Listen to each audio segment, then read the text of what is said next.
Hello, everyone. How are you? I am Violet Lee, your Tai Chi examiner. Today, I'm excited, but also nervous. You say, how come? Yeah, I have been interviewing hundreds of people, but today is different. Today, I'm interviewing two extremely brilliant and highly accomplished individuals. And you're probably curious who they are, right? First, we will interview Gloria Yeh. Dr. Yeh is Associate Professor of Medicine at Harvard Medical School, Director of Clinical Research at the Harvard Osher Center for Integrative Medicine, and Director of HMS Postdoctoral Research Fellowship in Integrative Medicine. And she also directs a mind-body research program in the Division of General Medicine at the Beth Israel Deaconess Medical Center. And her resume just amazing. You know, she has done so many research. If you don't believe me, just go to PubMed. Yeah, PubMed is the authority of a database collect all the research paper and also research literature. And you put Gloria Yeh's name, Y-E-L. I pull up 133. So you can see she has been very busy and productive. And another person I have is Dr. Peter Wen. And I don't think I need to do more introduction. You see this book, The Harvard Medical School Guide to Tai Chi. Yes, this is like my Bible, my go-to book. And Dr. Peter Wen, and he was a Harvard graduate, and from both for his master degree and PhD degree. And he is currently a researcher and a practitioner of integrative and mind-body therapist.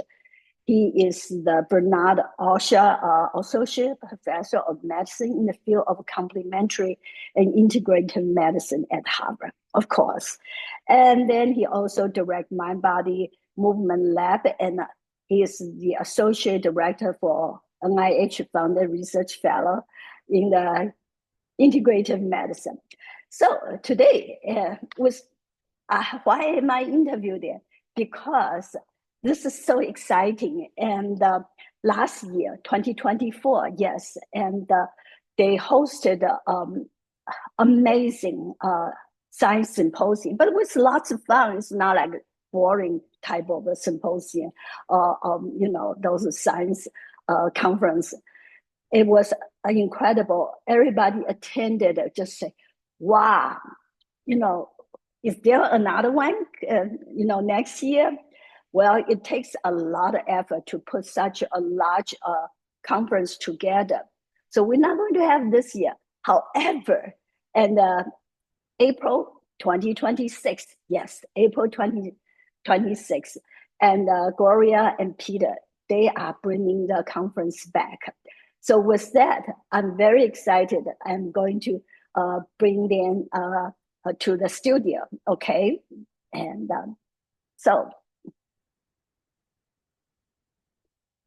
okay, I see that Peter, Dr. Wen is here, and also Dr. Yeh is showing up. And I don't know how much you guys have heard me talking about you, introduce you. And nothing or everything. You did not hear anything. Okay, that's good.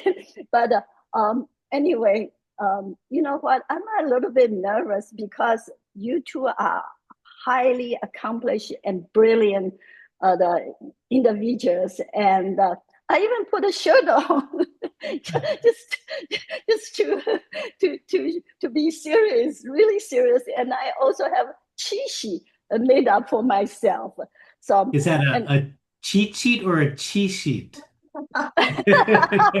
you know what? I do need a chi, yes, to really boost my energy and my No, self-confidence. Yeah. you are such an accomplished practitioner and scholar and communicator.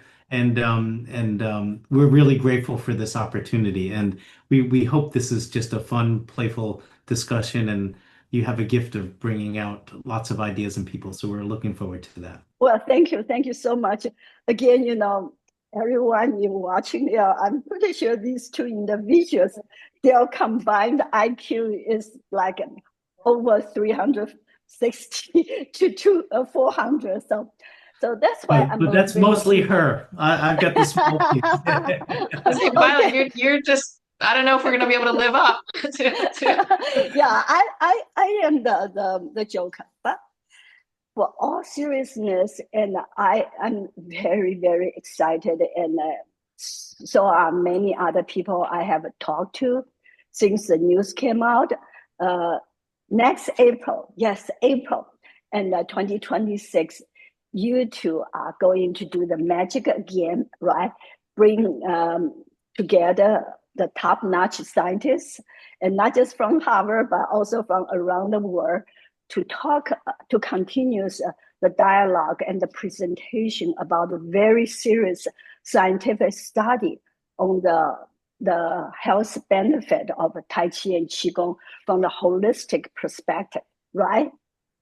Yeah, I could not believe you guys going to do that again, because it really takes a lot of effort and planning to do so.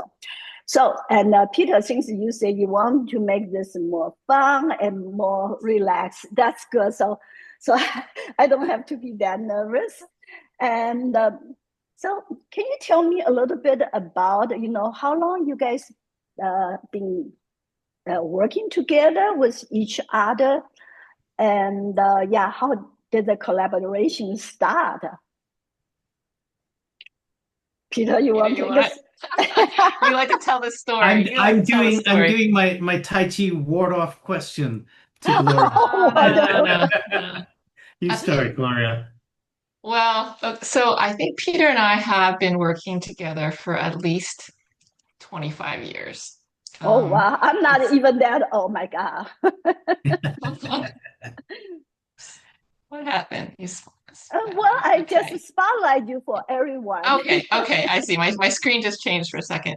Um, yeah, so I started in this work about 25 years ago when I started to do a research fellowship. I was just coming out of my internal medicine residency, as a physician, and I was really keen on studying integrative health, and I came across Peter as so I wanted to study Tai Chi in patients with heart failure, and that was where I really started my career. And I was introduced to Peter at that time, who was at the New England School of Acupuncture, and we hit it off, and he's been an amazing sort of mentor teacher to me over the years, and we've just been collaborating and doing Tai Chi research since then. Wonderful. Well, Gloria, about 2 years ago, you and I had a little chat, right? And I remember the story very well. You were telling me, and the reason you went to medicine because your mom's health situation, right? And that was just very moving and touching. And then, but you also say that your mom and she once her condition was controlled or whatever, she also practiced the healing of Tai Chi and Qigong, right? And then it gave you the idea that the importance of these integrative practices. And so, is that true? And yeah.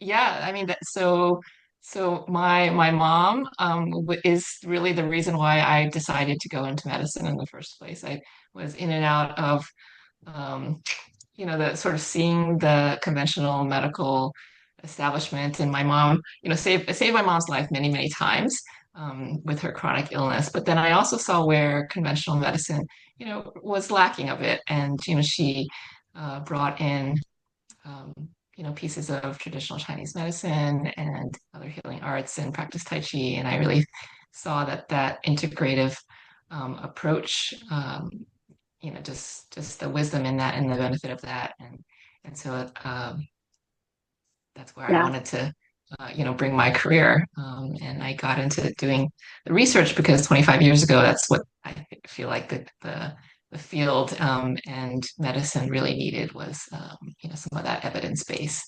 So, yeah. Wonderful. Well, Peter, during my introduction, which you guys did not hear that, I mentioned that you graduated from Harvard got a undergraduate degree, and as well as your PhD, right? And it seems you're always in this track and doing these kind of medicine things. But at the same time, you are a Tai Chi practitioner yourself, and since you went to China to study medical Qigong, and you also know about acupuncture. So what really brought you to this area? Why you have this idea to do the both? And like your book here, I mentioned, this is like the Bible for me. Is my go-to book. And so you really look at this Eastern art with the Western perspective, and then to understand how it actually helped us. But how did you first even start it? Yeah. Well, I'm going to revise a little bit of the history here. Oh my And God. a lot of what brought me to this work is Gloria. And at the time, as you said, Violet, I was at Harvard University on the other side of the campus. For the prior 15 years, I had been studying evolutionary biology. So my degree is not in medicine. I had no training in Oh, medicine okay. whatsoever, or Sorry. Western medicine. And my undergraduate was from a very small college around human ecology, about interconnectedness, which really resonated with things. I started Tai Chi when I was a teenager, 15 years old in New York. Um, Oh, and okay. um, and it made me love Asian philosophy and culture. It made me love nature, which is a big part of Asian philosophy and Tai Chi. And so I became interested in evolution and ecology, and it took me into studying those sorts of things. But on one day in, I think it was 1999, maybe 2000, I got a phone call while I was sitting at my desk at Harvard writing a paper about climate change and photosynthesis in trees. And they said, we understand that you're a Tai Chi person and you're a scientist. We have a new physician here that wants to do a really provocative study on Tai Chi and heart failure. Would you be interested? And I just lit up. At the time, I was already teaching Tai Chi at an acupuncture college. And so I had an appreciation of where research in that area might be going, but my field was so different. And so I agreed to do this with Gloria, and 25 years later, I'm just so Rest is grateful for history. that. Oh my But God. so that's how it started. And part of what attracted me was, as you said, Gloria's coming at this not only as a physician and a very smart person, she did her undergraduate at MIT and other things, but just this passion for having experienced what this can be helpful for and where the gaps are. Not that this is better or worse, but we need to build bridges. The other thing that really attracted me to working with Gloria was where she was, which is now we both are, is at the Osher Center. And we were fortunate enough to be surrounded by really forward-thinking scholars like Ted Kapchuk, who wrote The Web That Has No Weaver, one of the first bridges to acupuncture, David Eisenberg, first physician from Harvard to go study Tai Chi and Chinese medicine in China. So we were in a place that was just ready for two young people to just show up and do some new work. Well, thank you so much, Peter, for sharing the story with me. So um, I have to blame ChatGPT because they told me the not so accurate information. But Right. actually, yeah, I should be more careful with that. The other day, I had a serious debate or argument with ChatGPT, and then Tai Chi, some kind of Tai Chi related stuff. But with this, I thought, they should know better, right? But obviously, not always the case. So I I'll should work. cross check myself about what they told me. I like puns and I often say stupid things and when I'm teaching classes, but one of them working on, haven't quite fitted in is chat chi. It's about the sort of intuitive chi and the machine learning inside the body. But anyway, we'll come back to that later. Okay. Yeah. Well, so you mentioned about OSHA, and OSHA is one of the long standing program in the CIN, or the Complementary Integrated Medicine US. And how did it develop such a strong commitment to the East Asian medicine and also Tai Chi? Can you, either one of you, talk a little bit about it? Since OSHA is the supposedly the official sponsor of the symposium, right? I can start, Go but then ahead, Peter. I'm gonna, and you go next. Um, so first, just to put this in context, Mr. and Mrs. Osher are very generous philanthropists that are based in San Francisco, and they had this vision. They both are very concerned about health and society, and they wanted to create some institutes that would look at holistic health. And so they started with one institution at UCSF in California, San Francisco. And then we were the second one, and then there was a third one in Sweden. And now there's a total of 11 Osher centers. Very generous and thoughtful to distribute these Osher centers all around the country and the world. Um, in terms of their commitment, Mr. Osher actually had East Asian import business where he made some of his wealth bringing in art and crafts from Asia. So I think he always had an interest in that. But I also think that early on in the field of integrative medicine, acupuncture and practices like Tai Chi were promising. I think that it was very new, but there was a lot of promise from very preliminary data. And as I mentioned before, we were lucky to have two mentors and scholars that had one foot in East Asian medicine, Ted Kapchuk and David Eisenberg. And so I think that helped shape the work we did. We had support, there was interest in it, and then once we started going, both of us, our love for it just it was like a snowball. It just kept growing. Excellent. How long ago was that? And when the Osher Center first established or founded, approximately? I think it was about 1999, right? Was that the, Yeah. Oh, yeah, It was formerly yeah. called the Osher Center in 2002 or three, but there was already David Eisenberg and Ted Kapchuk had developed some programs around integrative medicine. And when Yeah. Mr. Osher was looking for places to support, he appreciated all the groundwork that those two scholars did, and that's so they built on top of that. that's I think it amazing. was I did not originally called know. like the Osher. Go ahead. Sorry, I was going to say, I think it was originally called the Osher Institute. It was an institute like way back before it became the center. Yeah. I see. Yeah. Well, I did not know there have so many centers now around the world. That's excellent. That's great. And so Peter, we talk about you practice Tai Chi Chuan. You actually had a much long history of practicing the art than I do. And so, do you do it every day yourself right now, or several times a week, or something? Yeah, no, I practice something every day. It's hard, it's like when it becomes part of the way you walk and breathe and move. I just want to qualify, I don't consider myself a very high level practitioner. I'm a committed teacher. I love teaching. I think I'm a pretty good teacher and I make my students laugh and they stick with it for a while and I'm sincere. I still have many teachers that I work with, very high level teachers around the world and a couple of them in Boston.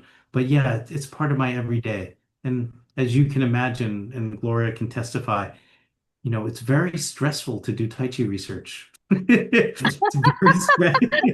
It's It's funny. ironic. Yes, It's very funny to We hear need that. ironic. he needs the practice to keep him Yeah, grounded and yeah, and Exactly. and it's not uncommon that Gloria or my colleagues were like, go away, go practice a little bit. You're too stressed out. And well, Gloria, you're the expert on the methodology, right? On the research type of things. So you probably have very good handle on it. And do you have the stress also?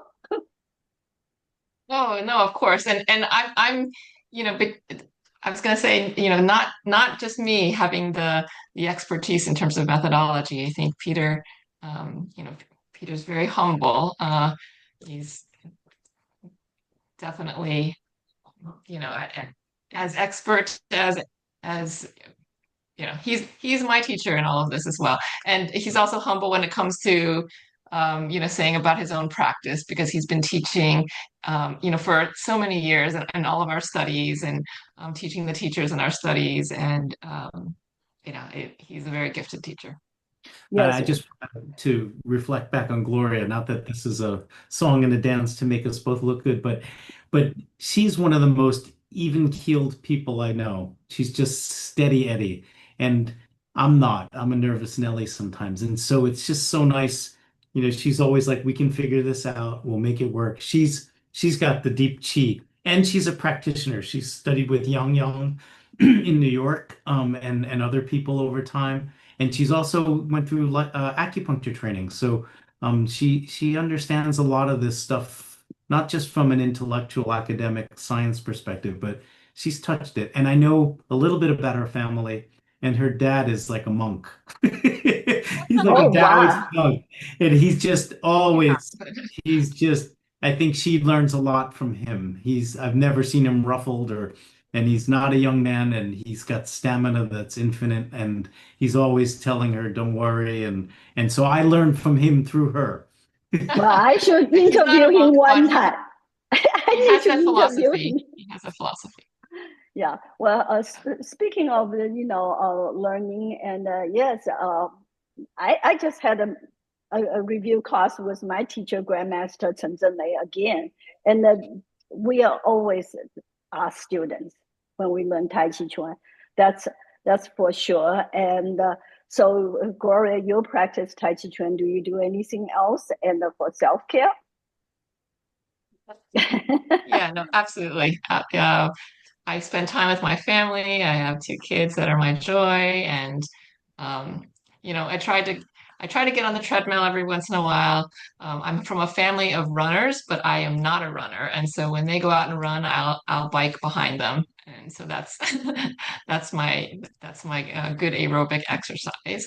Um, and I have a mindfulness practice. And so I was going to say I think that some of the research and the support that we've gotten over the years, from the field and also through Osher and the NIH, I think is also kind of riding the coattails of the mind-body medicine kind of field, right? Where Tai Chi and some of these practices and mind-body movement practices actually really fit, within.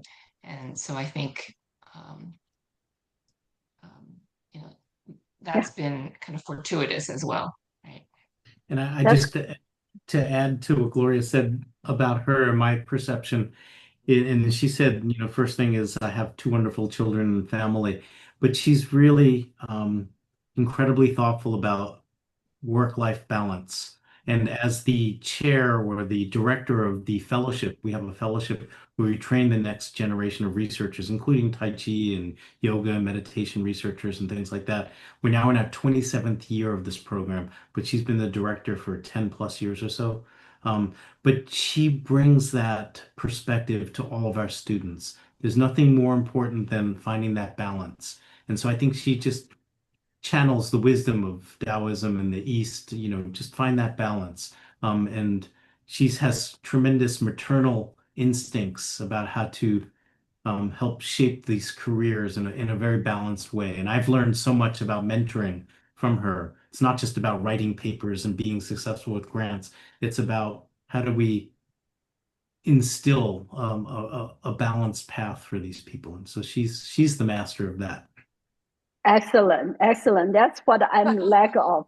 Seriously, that's what I'm lack of, and I'm using Tai Chi practice to develop the so-called equanimity in me when I'm facing any chaotic situations.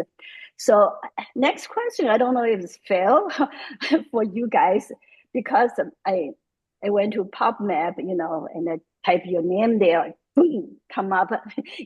There are over hundreds of studies or literatures with your names on them, right? So I guess it's a little bit harder to ask you. Um, this is probably just a separate question. Peter, which one you feel the most exciting, you want to share? And then I know there's so many. You say, which children of mine is my favorite, right?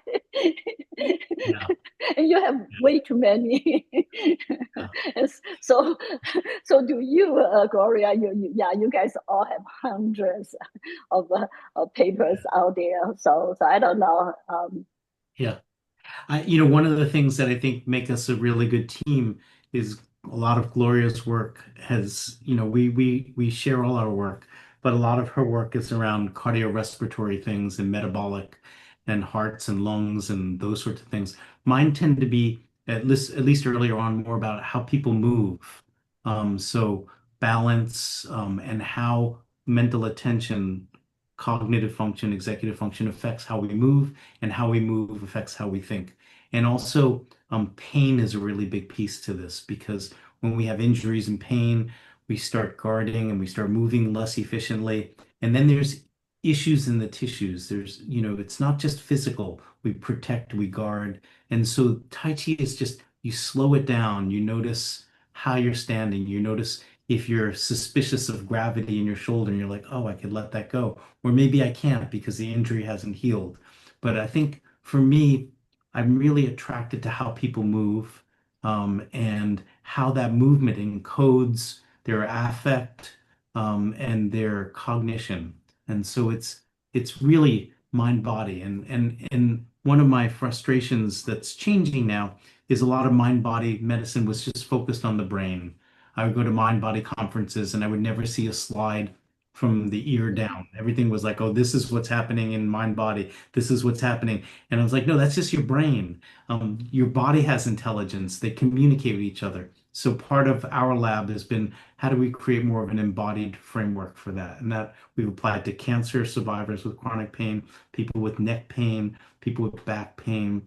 We've done it with people with balance issues, things like that. So they're all rich. Putting the body back into mind body, right? Exactly.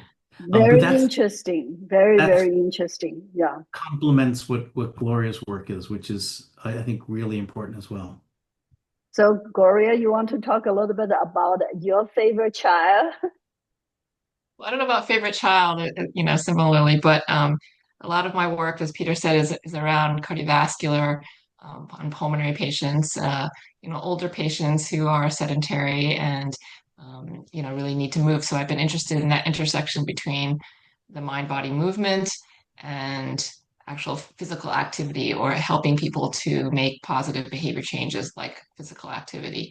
And everything that Peter was saying about the practice that really instills kind of like body awareness, and creating like this feedback loop when people get afraid to do certain things because it makes them short of breath, or not able to exercise, just to sort of stop those detrimental kind of vicious loops that people get into, and slowly increasing their self-confidence and self-efficacy to do things. And so that's the area that I've been really excited to use Tai Chi and Qigong to help patients with cardiovascular and lung disease, that are not able to move. So the result in those studies result shows Tai Chi and Qigong is being very effective, right? Or is it Yeah, still really helping people increase their self-awareness, their breathing, their body awareness, and then how they can, move more and be physically active, and just increasing their self-confidence to do so. And And so, one piece that I'm sorry. Yeah, go ahead. nope, nope. No, I was going to actually shift, and so sort of one part of this that's been exciting for me in the recent years is to take some of that work, but also infuse it with technology in terms of doing, virtual Tai Chi, being able to reach more folks, but also having people, pairing our interventions, our, online Tai Chi classes together with wearing a Fitbit. So you sort of have both um, sort of Yeah, oh, motivators yeah. Well, I from think different that's angles very, infuse their very walking. good. Yeah, it's very good, and the remote learning is so important because when especially we look at the U.S. Geographically, we're so big. Yes, there are certain big cities here, and but outside the big cities, and there are so many millions of towns, and they're so far uh, apart from each other or from the big city, and they don't really have the resources and to do much. They have a hard time to get regular medical resources, and not to mention learning healing art like Tai Chi and Qigong. So I think if you're doing more research in this area, I think it's great because once we can um, find out, it's so helpful, and then we can build up some kind of model, and then let people know about that. I think it will be excellent. Well, thank you for doing that.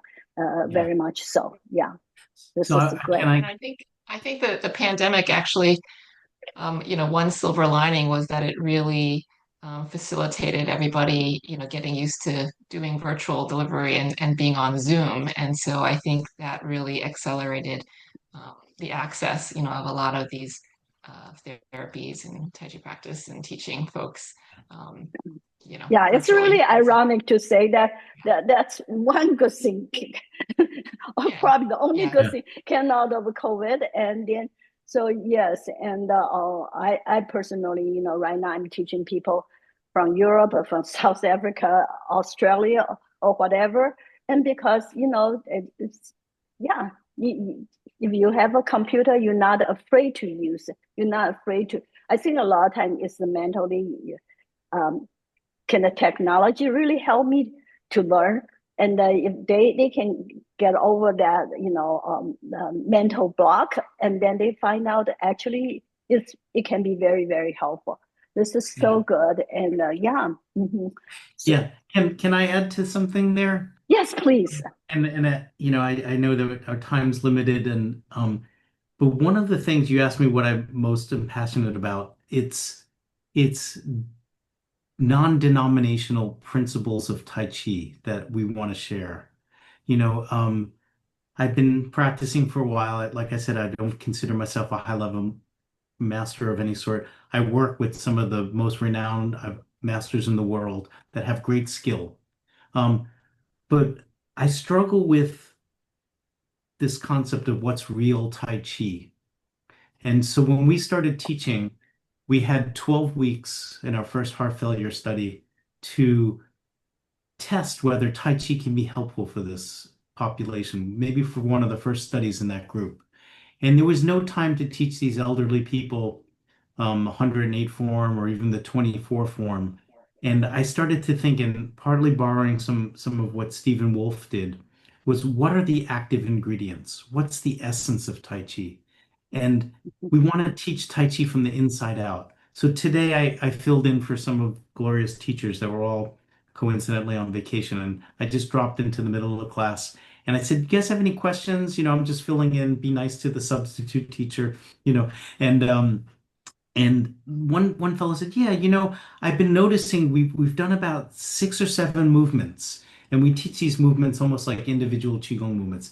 And I realized that there's actually 150 of these. How many of will we learn?" And it was a very good question. And I what I said to him is what I want to emphasize. For me, Tai Chi isn't how many forms you do, or the sequences, it's how well you experience the principles. And so I reminded him, what is health? Health is being whole, Greek word, holos.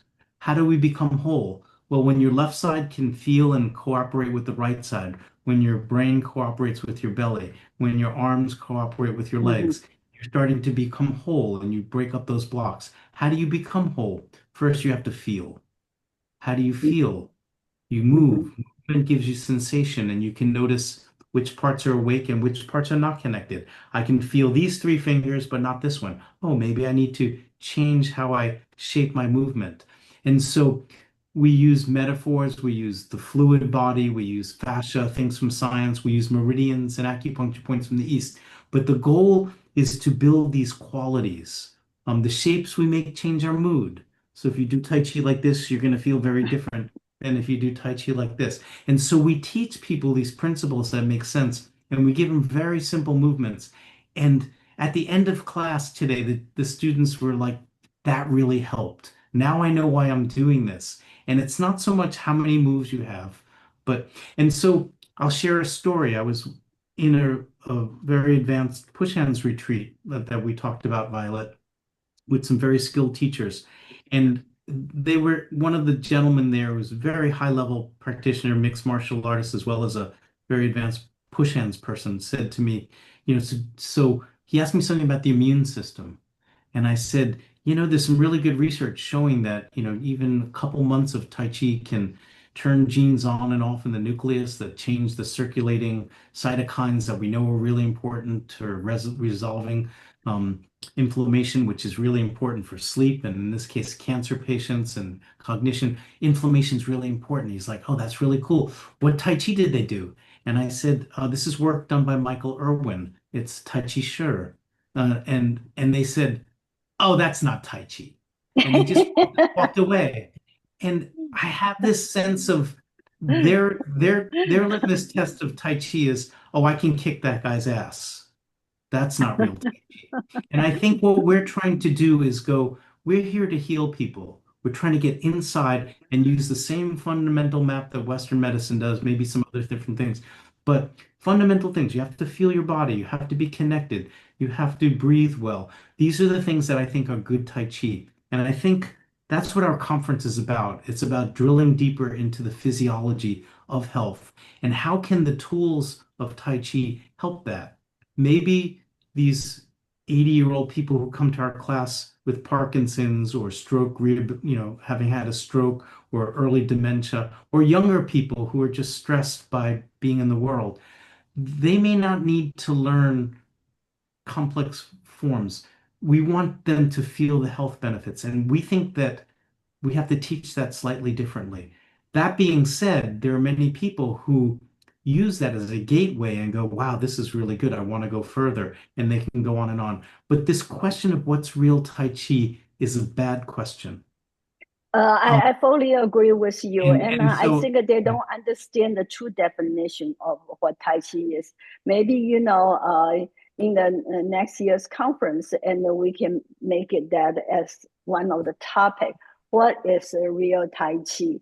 And since you mentioned about your recent experience, and I just share a little story with you two. And back a few, probably 10 years ago, I was at my teacher's home and taking private lesson. And there was one gentleman. He he wanted to get some kind of feedback from my teacher. He said he has been practicing Tai Chi for 40 some years, really long, and he practiced young style Tai Chi. My teacher said, "Well, really, I'm not qualified to comment that."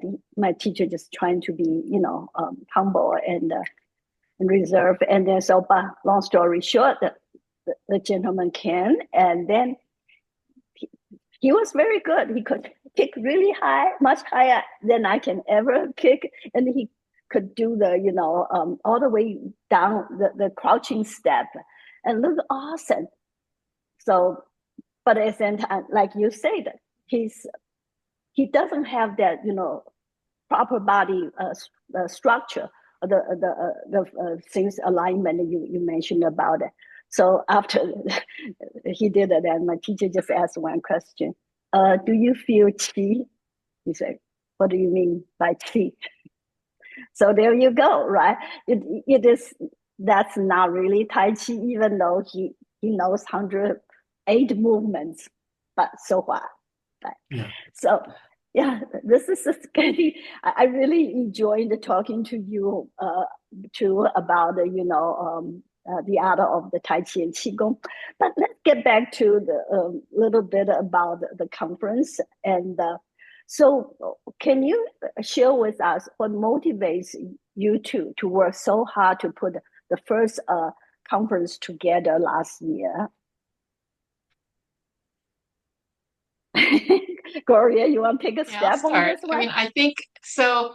So honestly, so Peter and I, doing Tai Chi research over the last 25 years, we've said many times during that journey, oh, it would be wonderful to put together, the first Tai Chi research conference at the Harvard Medical School. And 2 years ago, we got to the point where we said, there's just a critical mass um, of science, out there. The number of Tai Chi studies, Tai Chi Qigong studies has, reached a point where we really need to do this conference. Um, and a conference that, there are other conferences, of Tai Chi, maybe most of them emphasizing less emphasizing the science. Maybe there's a small component of science, and maybe there's more practice, and which is I think is really important as well. But we really wanted a primarily research conference, and at Harvard to bring people together. And so, the first conference was really trying to do a overview of what is the state of the science, in Tai Chi Qigong research, up to this point. Where are we? What do we know about Tai Chi for cardiovascular disease? What do we know about Tai Chi for mental health? What do we know about, each of the areas? And so that was really how we structured the first conference, was to make sure that we touched on and did a summary of where the state of the science, was, and also looking forward to, what are the gaps that we need to think about for research going forward? How can we continue to move the field forward? And how do we then implement Tai Chi and just, really implement it, in healthcare? I think even though there's Tai Chi classes, at many health centers and academic centers across the country, it's probably safe to say that it's not, it's not, kind of commonplace for people to be doing this, within their health systems. And so how can, what's an appropriate way to expand, that reach, and for who and how, and so that's the first conference, and sort of where we started. And this second conference, we're really saying, okay, we've done that. Now we want to go deep into the physiology to really understand. So we're picking a few topics that we'll focus on to really go a little bit deeper in terms of that physiology that Peter was talking about before. Um, so, I'll say Wonderful. there are our four plenary sessions will be focused on. One is on aging, so aging and Tai Chi. One is on cancer. One is on using technology, both sort of virtual delivery that we talked about a lot, but also other types of technology and wearables, and those types of devices that can really help us understand physiological mechanisms. And then the last is really exciting, sort of pushing that envelope of new and innovation, and um, uh, exploring, chi and biofields, and Whoa. yeah, Yeah. areas, which we touched on a little bit in our So first so can conference. we But I have think some hands-on things, or you just how should I say, show some the study being done on that subject? it's all around the science of it. So, Peter, yeah, please Yeah, chime no, in. no, I think Gloria captured it. Just to the big picture again, I think there are conferences out there around Tai Chi and gathering, and some include science, good science, but usually it's like a lot of practice, a lot of teaching, a lot of techniques, and maybe one or two people talking about the science. We wanted a conference completely devoted to the science of Tai Chi.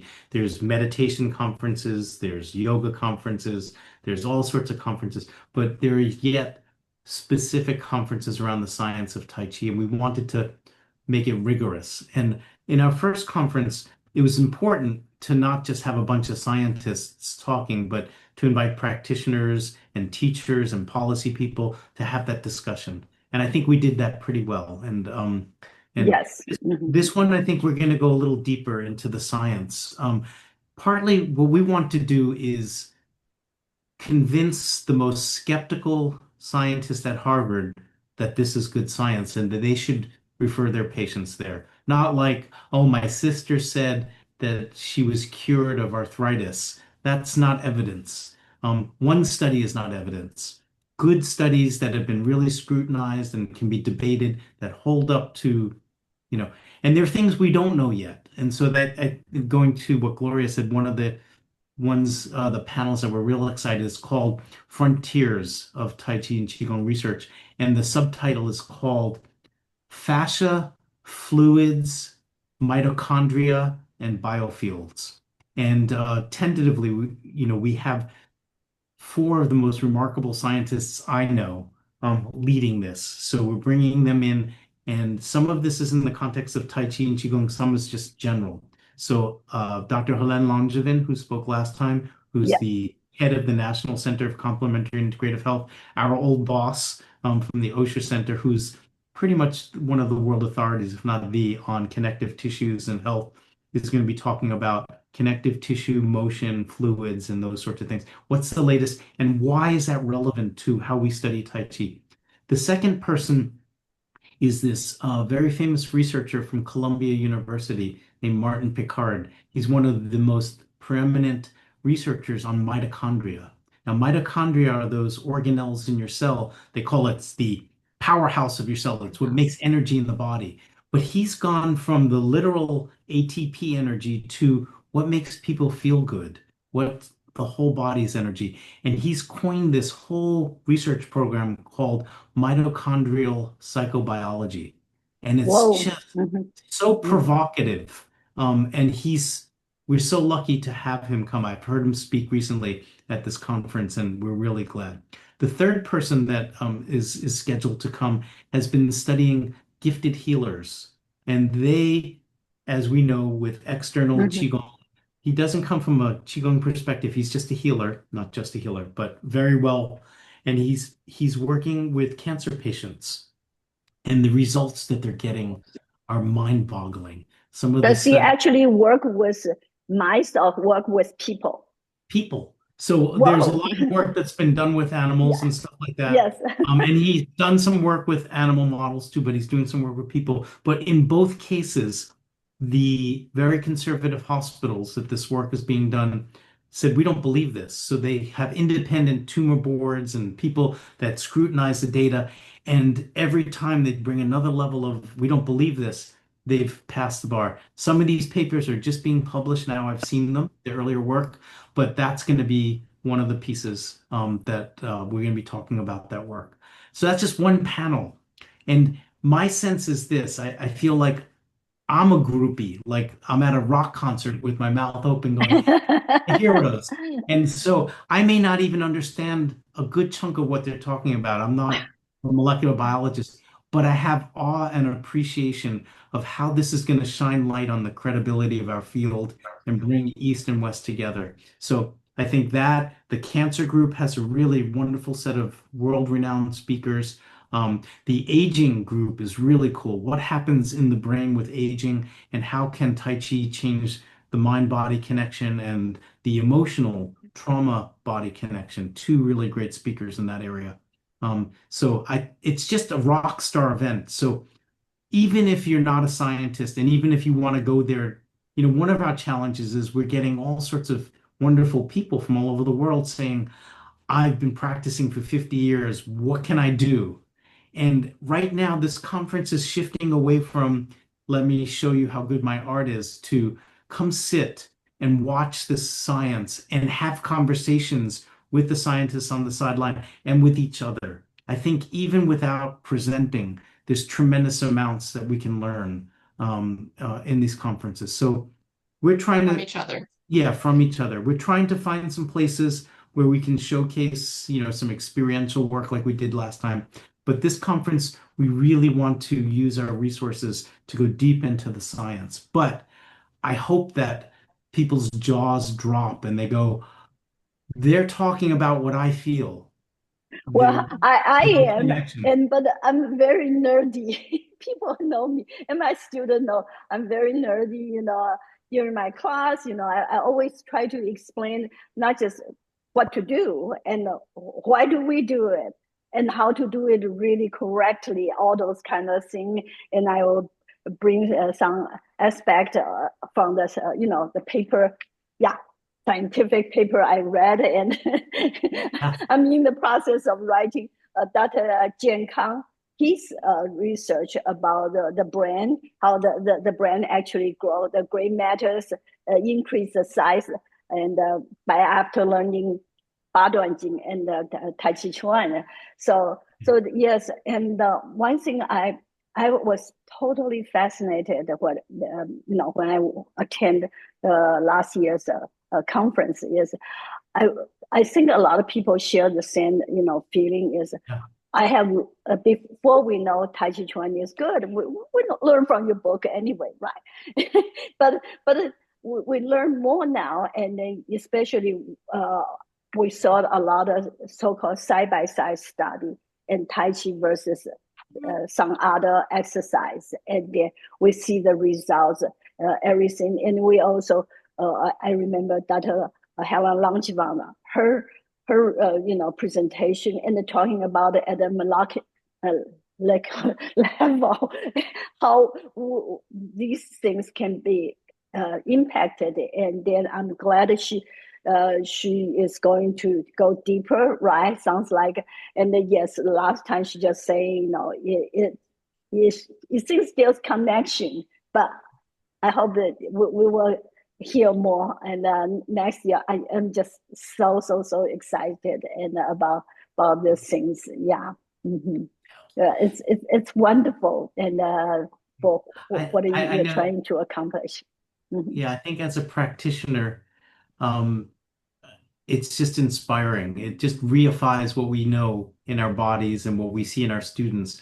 But then to be able to tell our students, I was at this conference and I saw the latest data. And as you mentioned, Violet, this, since I wrote the book, which is, more than 10 years ago, there are hundreds and hundreds of papers being published every year. And so we hope that these people all come together and compare notes and that we can bring together these communities. And I think it's going to be it's like a cauldron, like a dantian. We've got yin and yang coming together, the scientists, the practitioners, the students, the policymakers. How can we all learn from each other? There will be more of a leaning towards the science, but I think that that'll still be enriching for everybody. I know you've been so busy, and but it just popped in my mind. Any plans to update this book?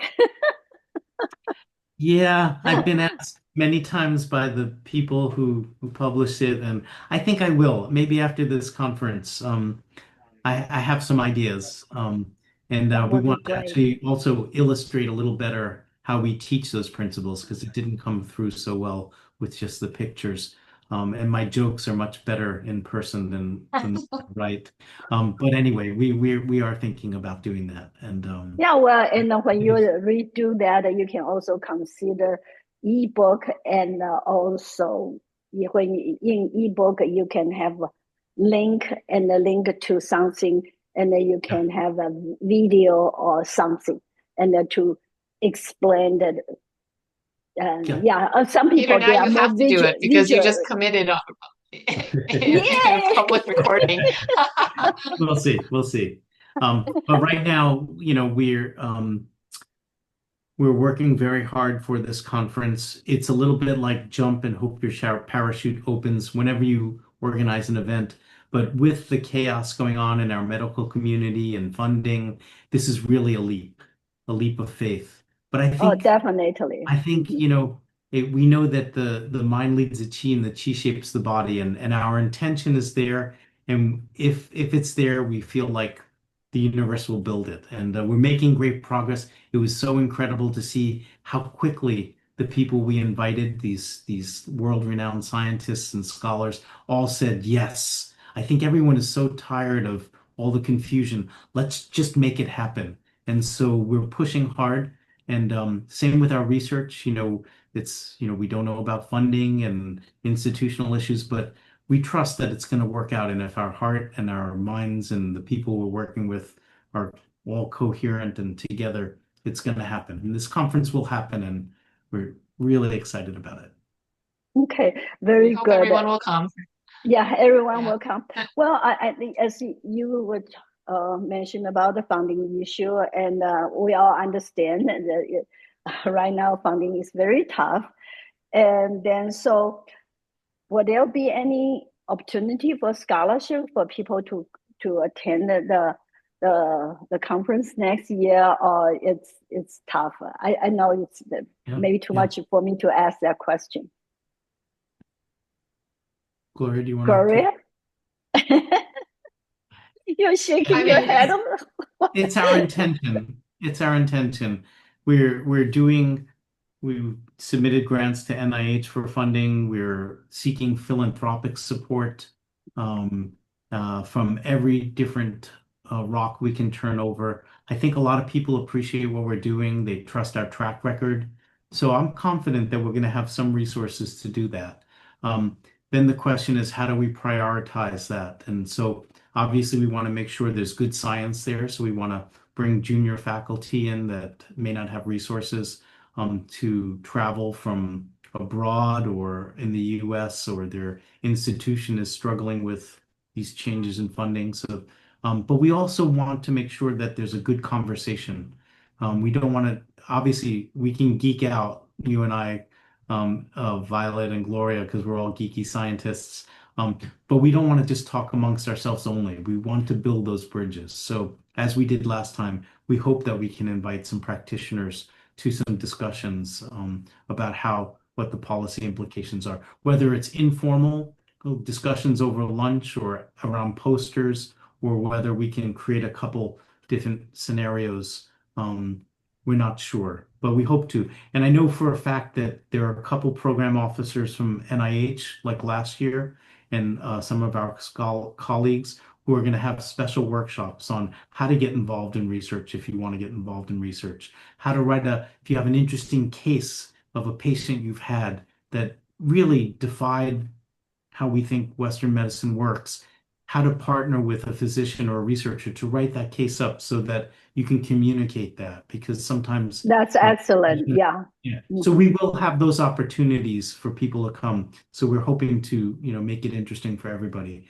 And but I will shamelessly say, if anyone has access to a foundation or to a wealthy individual that really believes in this kind of work, we will put those funds to good use. And they can say, I want to fund 25 practitioners to come from the Chen style or the Wu style or whatever, and we will invite them. We will take those resources and redistribute them as people wish.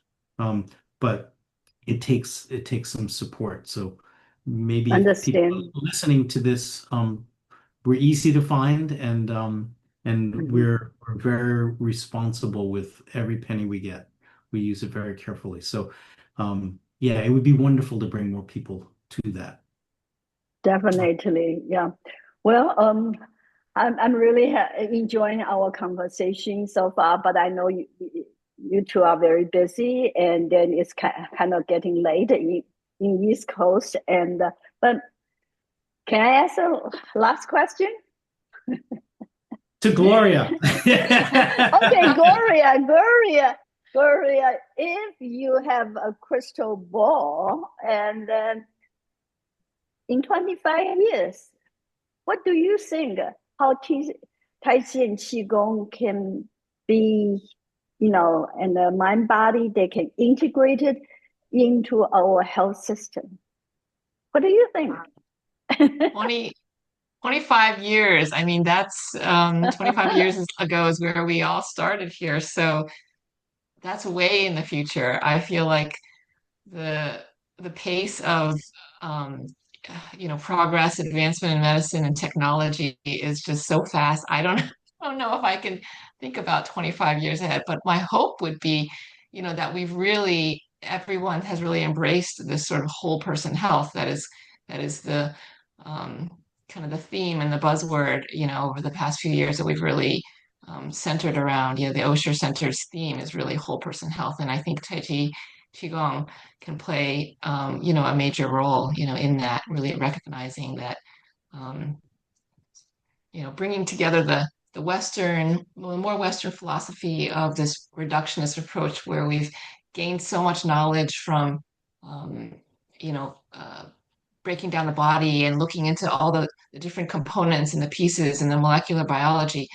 But then from the more Eastern and a holistic approach is putting that body back together again, right? And looking at the whole. And I think that there's just tremendous, um, wisdom in taking both of those two and together. So that's where I hope we will be. And it's not going to be conventional medicine or integrative medicine or whatnot. It's just going to be the way that we think about health and how Mhm. our providers, Yeah.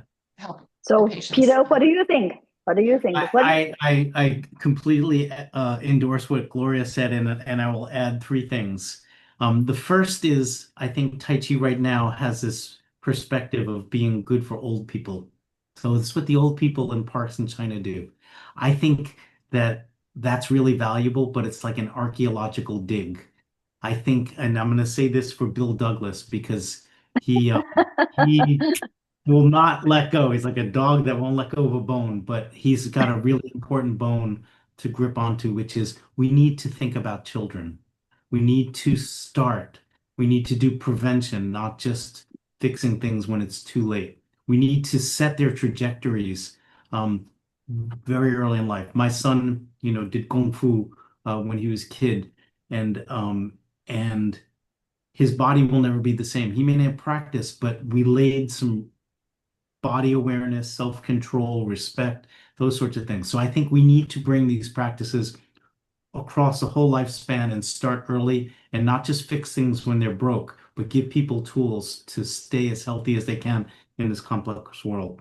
I think what Gloria said too about the technology before is that there's a place for technology. We're using wearable sensors now that give us feedback.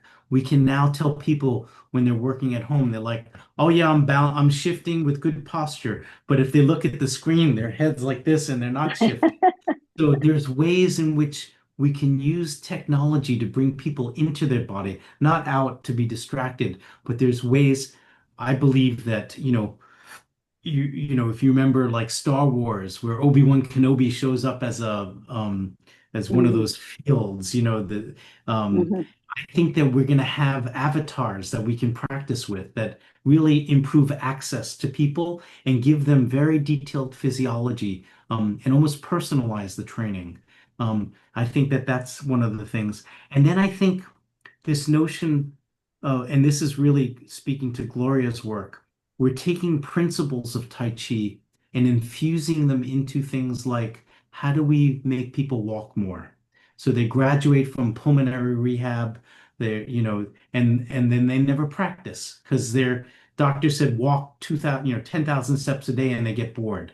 Um, but what Gloria's doing in her work, which is brilliant, is to say, how do we bring the sort of curiosity of your body? I'm not walking to get someplace, but I'm walking because I deserve to give back to myself. I'm not walking to get to the end, but I want to feel my feet and feel how I'm breathing when I'm walking. So I think one of the futures is we're going to take the elements of Tai Chi and the wisdom of these things and infuse them into other practices that are very practical. Um, Not water them down, that's very different. But to really bring them so that when you're standing at the supermarket and everyone's really stressful to get in line ahead of you, you're like, oh, go ahead. I can practice my breathing and my pouring. Really just simple principles to bring into everyday activities. How do you sit at your desk? How do you drive your car? I think, the goal of Tai Chi is not to practice Tai Chi or to fight even, but how do we learn to be better humans in everyday activities? And I think that that's one of the ways. And that's going to be tricky because we don't want to lose its essence, but at the same time, we don't want to over control it. I think there'll always be great martial arts schools, and that'll be a very unique art and very high level things. But in order for this to serve society, it's going to have to reorganize a little bit and be integrated. And so those are my three things: kids, technology, and integration. I like your idea. Yes, it's very important to bring the Tai Chi into the daily life. And just like you say, in the grocery store, how do and get to that state of the mind? Or if you own the subway, that's also a good opportunity, right? And recently I wrote an article about a lady and in Australia, she had a severe migraine, and yeah, and now she practice Tai Chi, and like you say, she tried to bring it into her everyday life, every movement, and just be mindful and about it. And I think that's very very important, very helpful, and then and more people can adopt it, and so we make Tai Chi more accessible to everyone. So I hate to let you guys go, but I know you're busy. But before you leave, do you have any other thing you want to share before we wrap up?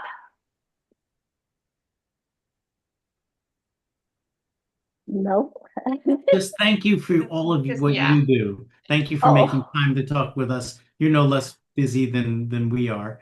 And but you have a gift of sharing this, and I think it comes from your deep love and passion. It exudes even through Zoom. And thank you so so much. to I did not invite you guys come here just to praise me, but I take it. well, I no, appreciate. Thank you. no, Thank you very it's much. obvious of your love and passion and commitment to this. So I think we need everyone. We need communicators, we need media, we need practitioners, we need students, we need policy, we need research. It really takes a village. So thank you for making time to share this with us and hopefully with your really wide audience of fans. And so thank you.